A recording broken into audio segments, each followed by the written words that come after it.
മാനത്തെ കായലിൻ മണപ്പുറത്തിന്നൊരു താമരക്കളിത്തോണി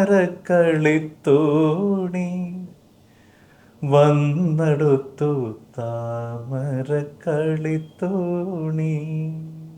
ബ്രഹ്മാനന്ദനെ ഇഷ്ടപ്പെടുന്ന ഒരുപാട് പേരുണ്ട്. അവർക്കൊക്കെ ബ്രഹ്മാനന്ദനെ അറിയാവുന്ന കുറേ കാര്യങ്ങളുണ്ട്, അറിഞ്ഞുകൂടാത്ത കാര്യങ്ങളുണ്ട്.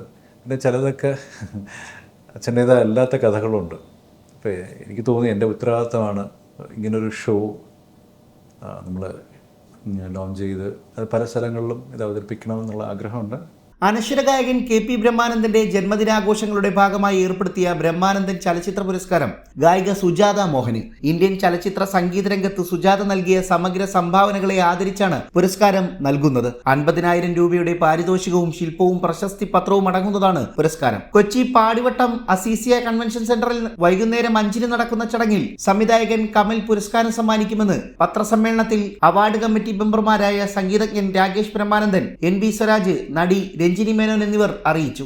ബ്രഹ്മാനന്ദൻ എന്ന് പറയുന്ന ഗായകൻ അദ്ദേഹത്തിൻ്റെ തനതായ ശൈലിയിലൂടെയും ശബ്ദത്തിലെ കൂടിയും നമ്മളെ ഒരുപാട് സ്വാധീനിച്ചിട്ടുള്ള ഗായകനാണ്. അദ്ദേഹം ജീവിച്ചിരുന്ന കാലത്ത് അദ്ദേഹത്തെ ഇഷ്ടപ്പെടുന്ന, പ്രത്യേകിച്ചും അദ്ദേഹത്തിനോട് അത്രയേറെ ഇഷ്ടമുണ്ടായിരുന്ന ഒരുപാട് പേരുണ്ടായിരുന്നു. നമ്മൾ ജേട്ടനെയും ദാസ് സാറിനെയും ഒക്കെ ഇഷ്ടപ്പെടുമ്പോഴും ബ്രഹ്മാനന്ദൻ എന്ന ഗായകൻ്റെ ശബ്ദം ഇഷ്ടപ്പെടുന്ന ഒരുപാട് ജനങ്ങളുണ്ടായിരുന്നു മലയാളത്തിൽ. അദ്ദേഹത്തിൻ്റെ ജീവിതം ഒരുപാട് നീണ്ട കാലയളവ് അദ്ദേഹം ഈ ഭൂമിയിൽ ഉണ്ടായിരുന്നില്ല. പക്ഷേ ഉള്ള സമയം അദ്ദേഹം പാടിയ പാട്ടുകളെല്ലാം തന്നെ നമുക്ക് ഏറ്റവും പ്രിയപ്പെട്ട പാട്ടുകളാണ്, ഒട്ടുമിക്ക പാട്ടുകളും. അതുകൊണ്ട് തന്നെ നമ്മൾ ഇങ്ങനൊരു പുരസ്കാരം ഇതിനു മുമ്പ് നമ്മൾ പലർക്കും, ഒരുപാട് ഗായകർക്കും സംഗീത സംവിധായകർക്കൊക്കെ കൊടുത്തിട്ടുണ്ട്. ഇപ്പോൾ ഈ 80-ാം പിറന്നാളെന്ന് പറയുമ്പോൾ ഒരു കാലത്തിൻ്റെ ഒരു പ്രത്യേക ഘട്ടമാണ് ഒരു മനുഷ്യ ജീവിതത്തിൻ്റെ. അദ്ദേഹം ഇവിടെ ഭൂമിയിൽ ശരീരമായിട്ടില്ലെങ്കിൽ കൂടിയും അദ്ദേഹത്തിൻ്റെ പ്രസൻസ് നമുക്കുണ്ട്. നമ്മൾ അദ്ദേഹത്തിൻ്റെ പാട്ടുകൾ ഞാനൊക്കെ ദിവസവും കേൾക്കുന്നതാണ്. നമ്മളെപ്പോലെയുള്ള പലരും അങ്ങനെയാണ്. അപ്പോൾ അദ്ദേഹത്തിൻ്റെ മകനിലൂടെയാണ് നമ്മൾ ആ പാട്ടിപ്പോൾ കേട്ടുകൊണ്ടിരിക്കുന്നത്. അദ്ദേഹത്തിന് ആദരവ് അർപ്പിക്കാനായിട്ട് മറ്റുള്ള പ്ലേബാക്ക് സിംഗേഴ്സ്, ദാസാറിൻ്റെ മകൻ വിജയ്, രഞ്ജിനി ജോസ്, നിത്യ മാമൻ, അങ്ങനെ ഒരുപാട് പേര് പാടാനായിട്ട് വരുന്നുണ്ട്. ഇത് അദ്ദേഹത്തിനുള്ളൊരു ട്രിബ്യൂട്ടാണ്. ഒപ്പം നമ്മൾ അദ്ദേഹത്തിൻ്റെ പേരിലുള്ള പുരസ്കാരം നമ്മൾ ഈ പ്രാവശ്യം നമ്മളുടെ അനുഗ്രഹീത ഗായികയായിട്ടുള്ള, പറയട്ടെ, സുജാത ചേച്ചിക്ക്, സുജാത മോഹനാണ് നമ്മൾ സമ്മാനിക്കുന്നത്. ഈ ഒരു സമയത്ത് അദ്ദേഹത്തിൻ്റെ ജീവിതത്തിൽ അത് നിർണായക പങ്ക് വഹിച്ച വ്യക്തിത്വങ്ങളും അനുഭവങ്ങളും ഒക്കെ കോർത്തിണക്കിക്കൊണ്ട് അദ്ദേഹത്തിൻ്റെ ജീവിതം തന്നെയാണ് നമ്മൾ സ്ക്രീനിലൂടെ പറയാൻ ഉദ്ദേശിക്കുന്നത്. ഈ ചടങ്ങിൽ മുഖ്യാതിഥിയായിട്ട് വരുന്നത് നമ്മളെ എല്ലാവരുടെയും പ്രിയങ്കരനായ കമൽ സാറാണ്, ഡയറക്ടർ കമൽ.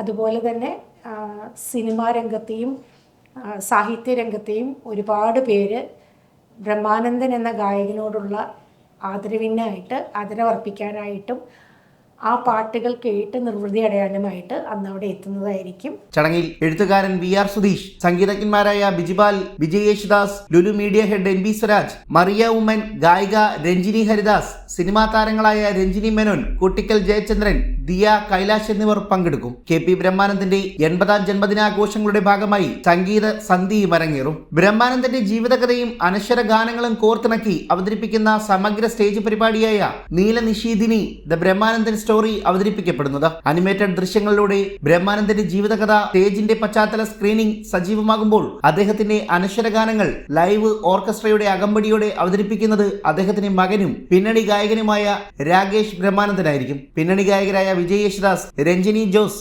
സയനോര, അനൂപ് ശങ്കർ, ഇഷാൻ ദേവ്, നിത്യ മാമൻ, വൃന്ദ മേനോൻ, ദിവ്യ എസ് മേനോൻ, അൽക്ക അസ്കർ, വിജേഷ് ഗോപാൽ തുടങ്ങിയവർ പങ്കെടുക്കുമെന്ന് പ്രോഗ്രാം ഡയറക്ടർ വരുൺ ചന്ദ്രൻ അറിയിച്ചു.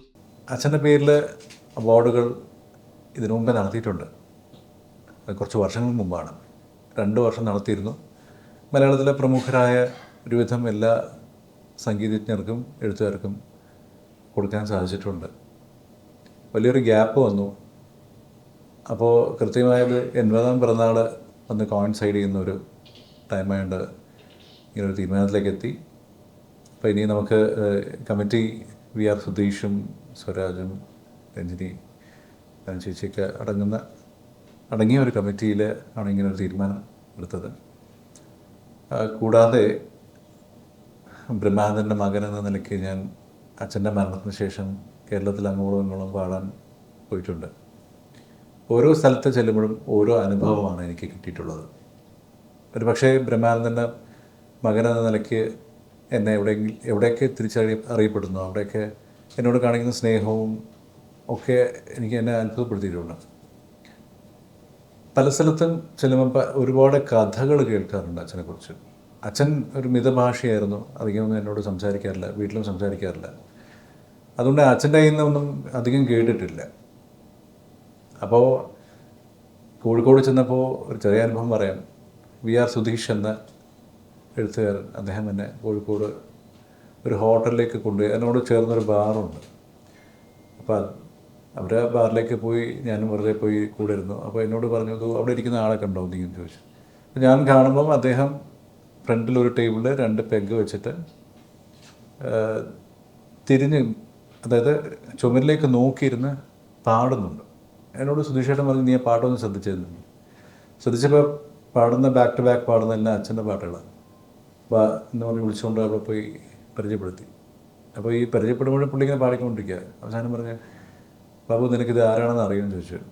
ഇല്ല, അതിൻ്റെ ഇഷ്ടഗായകൻ്റെ മകനാണ്. ഇത് പുള്ളി അപ്പോഴത്തേക്ക് ഷോക്കായിട്ട് ഇങ്ങനെ തിരിഞ്ഞ് എന്നെ കെട്ടിപ്പിടിക്കുക ഉണ്ടായ.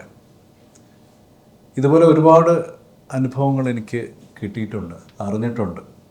ഈ അനുഭവങ്ങളൊക്കെ കോർത്തിണക്കി എങ്കിൽ അച്ഛൻ ജീവിച്ചിരുന്ന കാലഘട്ടത്തിലുണ്ടായ ഒരുപാട് കഥകൾ, അച്ഛൻ്റെ ലൈഫിലുണ്ടായ കഥകൾ, പ്രൊഫഷണൽ ലൈഫിലുണ്ടായ കഥകളെല്ലാം കൂടി ചേർത്ത് ഞാനൊരു അനിമേറ്റഡ് വീഡിയോ, ഈ കഥയൊന്ന് വ്യക്തമായിട്ട് പറഞ്ഞ് മനസ്സിലാക്കാൻ വേണ്ടിയുള്ളൊരു അനിമേഷൻ ഉള്ള വീഡിയോസ് ഒരുക്കിയിട്ടുണ്ട്. ആ വീഡിയോസ് പ്ലേ ചെയ്യുമ്പോൾ അതിൻ്റെ ഗ്യാപ്പിൽ അച്ഛൻ്റെ പാട്ടുകളും പാടിപ്പോകുന്ന ഒരു പ്രോഗ്രാമാണ് നമ്മൾ ലോഞ്ച് ചെയ്യുന്നത്. എന്തുകൊണ്ടെന്ന് ചോദിച്ചു കഴിഞ്ഞാൽ ബ്രഹ്മാനന്ദനെ ഇഷ്ടപ്പെടുന്ന ഒരുപാട് പേരുണ്ട്. അവർക്കൊക്കെ ബ്രഹ്മാനന്ദനെ അറിയാവുന്ന കുറേ കാര്യങ്ങളുണ്ട്, അറിഞ്ഞുകൂടാത്ത കാര്യങ്ങളുണ്ട്. പിന്നെ ചിലതൊക്കെ അച്ഛൻ്റേതായ അല്ലാത്ത കഥകളുണ്ട്. അപ്പോൾ എനിക്ക് തോന്നി എൻ്റെ ഉത്തരവാദിത്തമാണ് ഇങ്ങനൊരു ഷോ നമ്മൾ ലോഞ്ച് ചെയ്ത് അത് പല സ്ഥലങ്ങളിലും ഇത് അവതരിപ്പിക്കണമെന്നുള്ള ആഗ്രഹമുണ്ട്. ഇപ്പോൾ ബ്രഹ്മാനന്ദൻ ഫാൻസിന് വേണ്ടിയുള്ളതാണ്. അത് ഒരു ലക്ഷ്യമായിരുന്നു ഈ ഒരു 80ാം പിറന്നാളിൽ. പിന്നെ ഇതൊക്കെ നമ്മുടെ ഒരു സുഹൃത്തുക്കളുടെയൊക്കെ ഒരു വലിയ മനസ്സിൻ്റെയൊക്കെ ഒരു റിഫ്ലക്ഷനിലൂടെയാണ് ഇത് നടന്നു പോകുന്നത്. പ്രധാനമായിട്ടും സ്വരാജ്, ചേച്ചി, മറ്റൊരുപാട് സുഹൃത്ത്, വിജയ്, സയനോര, രഞ്ജിനി ജോസ്, രഞ്ജിനി ഹരിദാസ്, അങ്ങനെ ഒരുപാട് പേര് വരുന്നുണ്ട്. അപ്പോൾ എല്ലാവരും വന്ന് നടത്തി തരുന്നു. അപ്പോൾ അങ്ങനെ ഇനിയും എല്ലാ വർഷവും നടത്താൻ പറ്റുമെന്ന് വിശ്വസിക്കുന്നു. Thank you. പ്രേംനസീറും ഷീലയും അഭിനയിച്ച കള്ളിച്ചെല്ലമ്മ എന്ന സിനിമയിലൂടെ മാനത്തെ കായലിൽ എന്ന അനശ്വര ഗാനം മലയാളികളെല്ലാം ഇന്ന് ഏറ്റുപാടുന്ന ഗാനം പാടിക്കൊണ്ടാണ് അദ്ദേഹം മലയാള ചലച്ചിത്ര ഗാനരംഗത്തെത്തിയത്. അദ്ദേഹത്തെ അടുത്തറിയുന്നവർ പറയാറുണ്ട്, അവസരങ്ങൾ തേടി അദ്ദേഹം പോകാറില്ല, അവസരങ്ങളെല്ലാം അദ്ദേഹത്തെ തേടി വന്നതാണ്.